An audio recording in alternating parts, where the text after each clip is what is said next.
J'ai sorti mercredi passé cette vidéo, à laquelle j'explique en toute transparence l'histoire derrière mon bannissement Wealthsimple. Et wow! Plus de 4000 vues dans les premières 24 heures. Et bien sûr, des dizaines de commentaires. Merci à ceux qui ont pris le temps de contribuer à la réflexion. Mais aujourd'hui, je veux répondre à certains commentaires qui, disons, manquait un peu de rigueur. Des gens qui utilisent des sophismes, qui tirent des conclusions hâtives et qui me prêtent des intentions que je n'ai jamais eues. Alors, like la vidéo, on commence ça maintenant. J'ai mentionné dans la vidéo que mon portfolio est chez Disnat depuis 2018. Pourquoi? Simplement parce que c'est là que j'ai commencé à investir. Puis cette information-là a rendu plusieurs personnes furieuses, dont Daniela, qui dit ici que je ne suis plus crédible, car je disais aux gens d'aller chercher leur bonus de création de compte sur une autre plateforme. Donc, toutes les recherches que j'ai faites sur Wealthsimple dans le passé, le fait que j'ai testé la plateforme, que j'ai tourné des vidéos détaillées expliquant exactement comment elle fonctionne, ça, on s'en fout. Ok.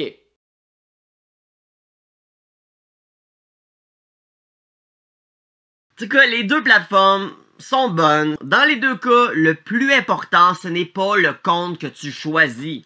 Le plus important, c'est que tu en choisisses un. Et voici François Lavallée qui renchérit avec la même idée. T'es un fin influenceur qui recommande une plateforme que tu n'utilises même pas. Profiter de Wealthsimple, c'est tel que tel.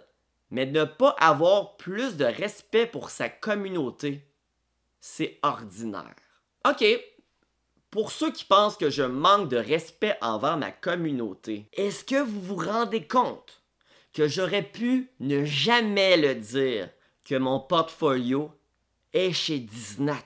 J'aurais très bien pu dire « Inquiétez-vous pas, mes placements sont en sécurité » ou juste ne pas répondre à la question du tout. Mais je l'ai fait, je l'ai dit en toute transparence. Et honnêtement, je continue de croire que on s'en fout! C'est juste une plateforme de courtage. Disnat, Questrade, Wealthsimple. C'est une interface. Ça ne change rien à ma vision, à mes conseils ou à ma stratégie d'investissement ou au fait que je vulgarise très bien plusieurs concepts. Voici d'ailleurs ce que j'ai répondu à François. J'ai ouvert un compte Wealthsimple pour tester, comparer et voir ce que j'allais en penser pour ma communauté. Mais comme je l'ai dit dans la vidéo, je reste sur Disnat parce que pour mon usage personnel, ça ne m'apporte rien de changer. Si j'étais là juste pour faire de l'argent, j'aurais dit que Wealthsimple est la meilleure plateforme au monde. Ce que je n'ai jamais dit. En tout cas, les deux plateformes sont bonnes. Je parle de ce que j'essaye, de ce que je comprends et de ce que je pense. Point. T'as le droit de pas aimer ça, mais ne me prête pas des intentions que je n'ai pas. Et entre toi et moi, je crois que c'est toi qui as de mauvaise foi. Je reste neutre et sans biais dans mes opinions. La preuve, même après avoir été banni, je continue et je continuerai à dire que Wealthsimple est une bonne plateforme. Un des premiers commentaires sur la vidéo, ça a été Giz2003. Tu dis que la plateforme est bonne, mais tu as jamais mis $1 dedans. Wow! Comment peux-tu dire que c'est bon si tu as jamais fait de transaction? La plateforme est simple d'utilisation. La plateforme n'a aucun frais de transaction. Et même que c'est grâce à eux que les autres plateformes comme Disnat ont modifié leur modèle d'affaires. Et la plateforme est réglementée par le gouvernement. Tu veux quoi de plus? Sérieusement, dis-moi tu veux quoi de plus? On va se parler franchement. Je peux conduire une voiture et dire qu'une autre voiture est bonne, est fiable et belle. La plateforme que j'utilise, Disnat, est pas mieux que Wealthsimple, ça a la même affaire.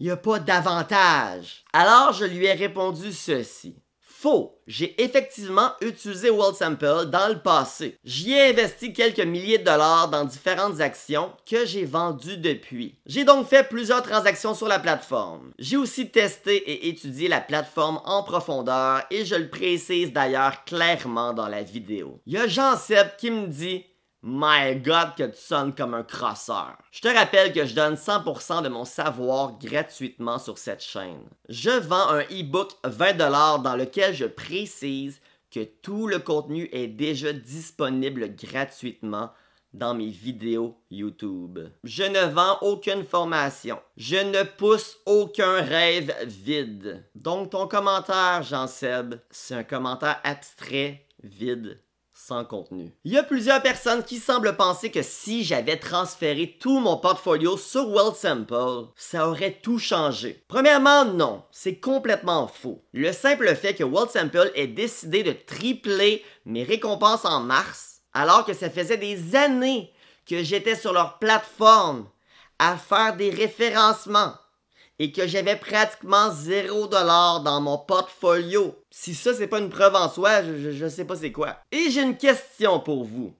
Est-ce que vous savez comment les plateformes de courtage font leur argent? C'est simple, c'est principalement avec les frais de transaction. Et toutes les actions dans lesquelles j'investis possèdent 0$ de frais de transaction. Alors bien que j'ai investi sur Disney depuis 2018, ils ont fait pratiquement 0$ avec moi. Les autres façons qu'une plateforme peut faire de l'argent, c'est quand tu as de l'argent inactif qui dort dans ton compte. Et ce n'est pas mon cas. Alors non, m'avoir moi comme investisseur sur ta plateforme, c'est pas si pertinent que ça. Je suis littéralement le pire client pour une plateforme. Mais même si c'était vrai, même si Wealthsimple m'avait banni simplement parce que je n'avais pas la majorité de mon portfolio sur leur plateforme, en quoi c'est un motif valable de bannissement? En quoi c'est contre les règles du programme de référencement? Ça ne l'est pas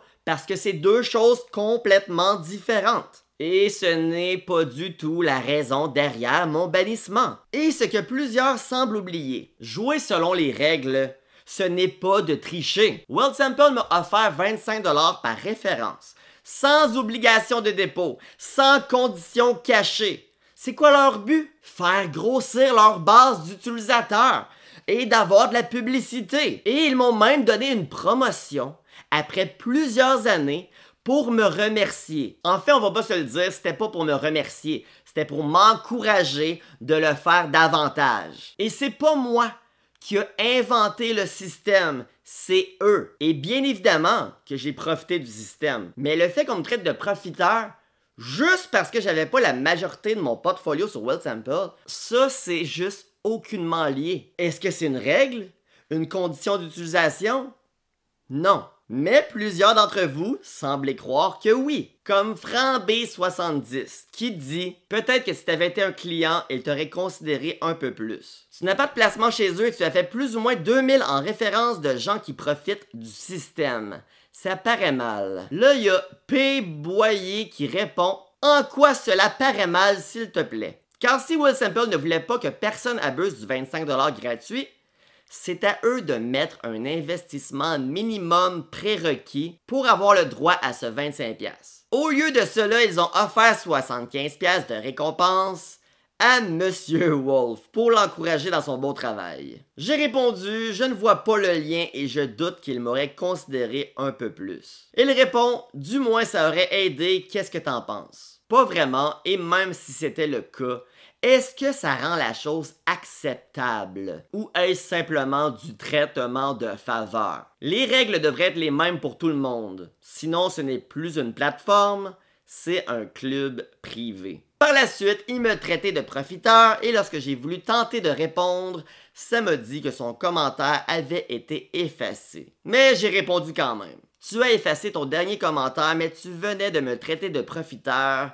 Alors voici ma réponse. C'est vrai qu'Alexandre Despatie mangeait du McDo tous les jours et que les combattants UFC boivent de la Monster à chaque jour. C'est du sarcasme si t'as pas compris. Pourtant, personne ne les traite de profiteurs pour autant. Tu oublies que grâce à moi, Wealthsimple a acquis des centaines de nouveaux utilisateurs, ce qui fait gonfler leurs statistiques. Et tout ça selon leurs propres règles. Oui, certains ne sont pas restés longtemps, mais plusieurs sont toujours actifs. Tu oublies aussi que ceux qui sont partis pourraient plus tard vouloir investir sérieusement et commencer à le faire, donc revenir sur Wealthsample puisqu'ils ont déjà créé leur compte. Tu penses que j'ai profité alors que j'ai simplement joué selon leurs règles et ce de façon brillante. Et il me répond en disant « Je trouve quand même que t'es un profiteur, ça me prouve que t'as aucune conviction. » Avoir aucune conviction, ça serait de dire à mon auditoire qu'un produit est bon alors qu'il est mauvais. Moi, je continue de dire que Wealthsample est une bonne plateforme. Je ne les ai jamais rabaissés. Je n'ai jamais menti. Avant-dernier commentaire de Samy Coco qui dit « T'as abusé de leur système, je trouve ça de bof. » Il y a Zouvas qui répond « Pourquoi ils ont triplé sa prime à l'or? Ça fait aucun sens. » Effectivement. Et encore une fois, P. Boyer répond « C'est à Wealthsample d'appliquer un prérequis de montant minimum pour avoir droit aux 25$ et non pas d'offrir une promotion. Nous sommes dans une économie capitaliste et tout ceci a été fait avec bienveillance, donc Monsieur Wolf n'a clairement rien à se reprocher. Au contraire. Ça me fait rire qu'il m'appelle Monsieur Wolf. Mais effectivement, je suis complètement d'accord avec ce commentaire. Et le dernier commentaire pour clôturer la vidéo de Richard. Désolé, Michael, tu as abusé du système à partir du moment où tu n'avais même pas $1 dans ton propre compte. Quel exemple tu donnes à tes références? Venez et faites 25$ et partez. Bref, prochainement, tu seras un modèle d'abord avant d'encourager les autres. Bon, je vous lis ma réponse, j'ai juste hâte de terminer cette vidéo-là. Désolé, mais tu mélanges plusieurs choses. Être client ou pas n'a aucun rapport logique avec le bannissement. Ce serait comme dire, tu as été banni de resto parce que tu as utilisé un rabais, mais t'as pas commandé assez souvent. Wealthsample a profité de ma visibilité, a encaissé des dépôts grâce à moi, puis m'a banni sans explication valable. Je raconte mon histoire, point.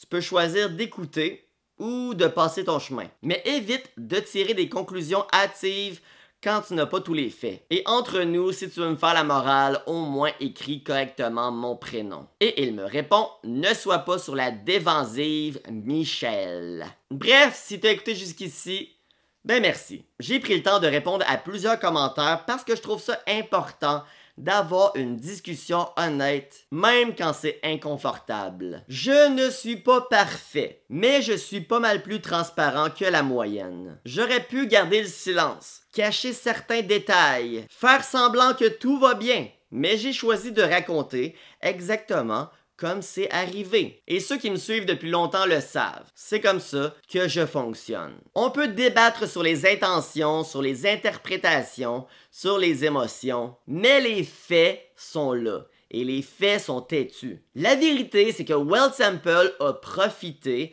de ma visibilité et j'ai profité de leur programme de référencement. Mais je l'ai fait selon leurs règles à eux. Moi, je vais continuer de créer du contenu pour aider les gens à s'éduquer financièrement, gratuitement et avec conviction. Merci à ceux qui m'appuient, merci à ceux qui posent des questions intelligentes et même merci à ceux qui me challengent tant que c'est fait avec un minimum d'honnêteté et de respect. Like la vidéo si tu as écouté jusqu'ici. Tu peux aussi commenter pour aider l'algorithme. C'est toujours apprécié. Par contre, spécifiquement pour cette vidéo, je vais probablement m'abstenir de répondre aux commentaires. Surtout à ceux qui ne sont pas d'accord avec moi. Pas par arrogance, mais parce que j'ai déjà répondu à toutes les critiques possibles. J'ai tout dit en détail, je n'ai rien à ajouter. Alors, on se revoit dans la prochaine vidéo.